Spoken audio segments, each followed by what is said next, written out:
కోటి సంతకాల కార్యక్రమము మాజీ ముఖ్యమంత్రి వర్యులు వైఎస్ జగన్మోహన్ రెడ్డి గారు 2019-25 గవర్నమెంట్ అప్పుడు 24 అప్పుడు 17 మెడికల్ కాలేజీ తేవడం జరిగింది.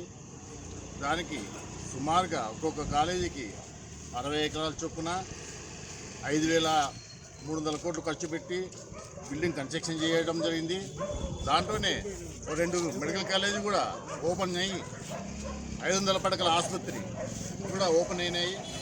మిగతావి ఒక 4,000 కోట్లు ఖర్చు పెడితే తయారై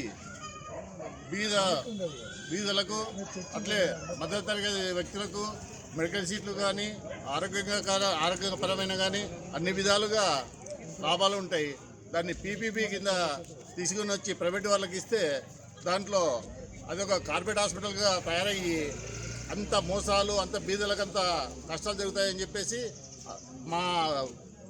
దాంతో జగన్మోహన్ రెడ్డి గారి ఆదేశంతో ఇప్పుడు 1000 కోటి సంతకాలు పెట్టించి ఇది గవర్నర్ గారికి ఇచ్చి అది ప్రైవేట్ ప్రాపర్టీస్ కాకుండా ప్రజల ప్రాపర్టీగా చేయాలని చెప్పేసి మేమంతా ఈ కోటి సంతకాలు మొదలుపెట్టాము.